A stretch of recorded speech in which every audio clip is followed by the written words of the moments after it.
Hello friends, आज हम कुछ भी में बात करेंगे एक डिवाइन प्लेस के बारे में। मैंने भी काफ़ी सुना था लेकिन गया नहीं था अब तक। और जब भी कोई ऐसी जगह पता चलती है तो बहुत कोशिश होती है कि वहाँ जाया जाए। और ये जगह है कैंची धाम, नीम करोली बाबा। नीम करोली बाबा भी कहते हैं, काफ़ी लोग नीम करोरी बाबा भी कहते हैं। तो प्रोग्राम भी अचानक ही बना।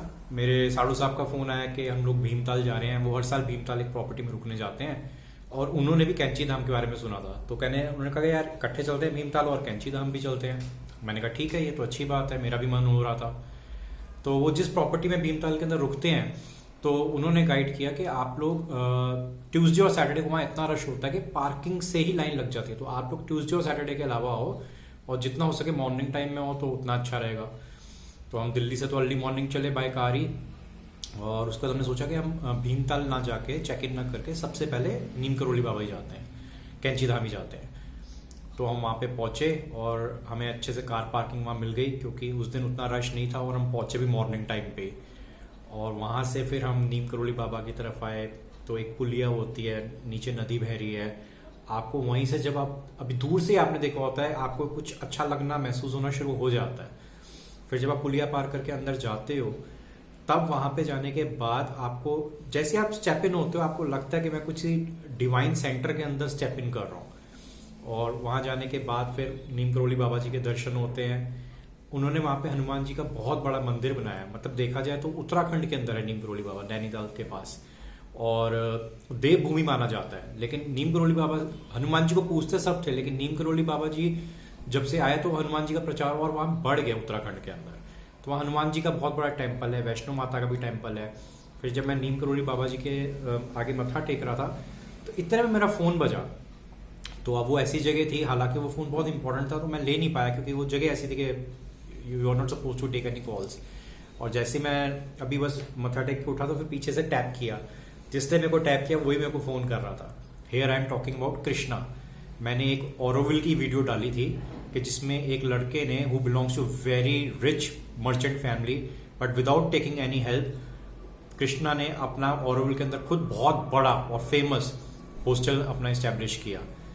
सो मेरे को तब भी कृष्णा ने ये बताया था कि सब कुछ मैनिफेस्टेशन से ही पॉसिबल हुआ है। और हमने बस 2 मिनट एक दूसरे से मिले और उसके बाद हम वहाँ पहुँचे। लकीली रश बहुत कम था वहाँ पे, तो हमें वहाँ बैठ के हनुमान चालीसा पढ़ने का मौका मिला। मतलब हम कहेंगे बहुत बड़े सौभाग्य की बात है ये। तो वहाँ बैठ के आराम से मल्टीपल टाइम्स आप वहाँ पे बैठ के अपने आप ही ऑटोमेटिकली हनुमान चालीसा पढ़ते हो और सब लोग वही कर रहे होते हैं। और मन के अंदर मतलब there is a peace, there is a decorum and you are able to connect with divinity. आप हनुमान जी की शरण में बैठे हुए आपको लग रहा है। और नीम करोली बाबा जी ने जो वहाँ पे इतने चमत्कार किए आपको कहीं ना कहीं वो सुनने को मिलते हैं। अब वहाँ पे देखा जाए तो इतने बड़े बड़े लोग बाहर से भी आके गए हैं। स्टीव जॉब्स, मार्क जकरबर्ग, जब ये लोग भी अपने डिफिकल्ट टाइम से निकल रहे थे ये वहाँ पे आए और वहाँ की एनर्जी से वहाँ पे इनको इतना बेनिफिट मिला कि अब मैनिफेस्टेशन की आजकल बहुत बात होती है। तो जो भी आप चाहो वो पूरा हो रहा है, मतलब आपकी मनोकामना पूरी हो रही है वहाँ पे जाके।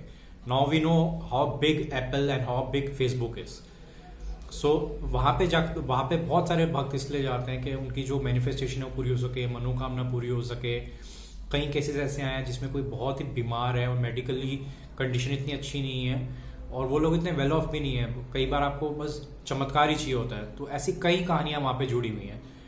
यहाँ तक कि जैसे देखा जाए तो नीम करोली बाबा जी को एक कंबल के अंदर दिखाया जाता है। तो जो मैंने सबसे फेमस स्टोरी सुनी है कि वो एक बार अपने बहुत जो उनके भक्त थे उनके घर गए, बहुत बड़े भक्त के, और तब उन्होंने शॉल ली हुई थी और रात को करा रहे थे। तो वो सोचा सबने कि करा रहे हैं, कुछ आवाज़ें आ रही हैं, समझ नहीं आ रहा, बट किसी की हिम्मत नहीं हुई। सुबह उनको पता चला कि उनका बेटा बॉर्डर पे था, उसको बहुत सारी गोलियां हिट कर रही थी और वो खुद हैरान था कि वो गोलियां जा कर रही हैं। वो सब नीम करोली बाबा जी ने अपने ऊपर ली थी। इस तरह के उनके चमत्कार की बहुत सारी कथाएं हैं वहाँ पे नीम करोली बाबा जी में। तो वहाँ बैठ के फिर हमने अच्छे से दर्शन किए और काफ़ी टाइम हमने वहाँ पे स्पेंड किया। फिर वहाँ पे वैष्णो माता टेम्पल भी है। फिर जब वहाँ से स्टेप आउट होके आ रहे थे तो नीचे रिवर बह रही होती है। उसके बाद बाहर निकलने के बाद वही आप कुछ भुट्टा खाते हो और वो जो रोड साइड स्टफ होता है वो खाते हो। वो सब करने के बाद हम अपने भीमताल वाले होटल में चले गए। तो उस रात जब मैं सोया तो मेरे को बार बार ना ऐसे प्रेजेंस फील हो या कुछ अलग सा लगे। तो मतलब लाइक यू फीलिंग सम, आपके सर पे हाथ है या आप किसी ऐसी डिवाइन जगह से आया तो बार बार आप सोच रहे हो या आपके साथ कुछ आ गया। तो फिर मैंने सुबह उठ के सबसे पूछा कि तुम लोगों को भी कुछ ऐसा महसूस हुआ है, तो उनमें से किसी ने कहा नहीं हमें तो ऐसा कुछ भी नहीं लगा। सो मेरे को काफ़ी दिन तक उस चीज़ का रहा, लेकिन but I can feel there is a divine bliss and you get a peace, and if you are very spiritual और you are connected with your inner self, so you will feel कि मैं इस जगह पे ऐसी आया हूँ कि जहाँ पे मैनिफेस्टेशन पूरी हो रही है, डिवाइन एनर्जी मिल रही है, मेरे को आशीर्वाद मिल रहा है। और हम लोग तो गाड़ी से गए थे, बट अब मैंने सुना कि डायरेक्ट बसेस भी हैं वहाँ पे, ISBT से या मजनू का टीला से लक्ष्मी हॉलीडेज की बस जाती है, जिंक बस जाती है, and in case if you are planning train then Kathgodam, and Kathgodam से you have to take it. But direct buses है तो वो ज़्यादा अप्रोचेबल रहेगा। ट्यूसडे सैटरडे वहाँ सबसे ज़्यादा रश रहता है और बाकी दिन कंपैरेटिवली कम होता है, और जितना अर्ली पहुँचोगे तो फिर उसमें आपको ये फ़ायदा रहेगा कि आपको लाइनें नहीं लगेंगी, भीड़ में नहीं रहना पड़ेगा, और आप वहाँ आराम से बैठ के हनुमान चालीसा पढ़ सकते हो।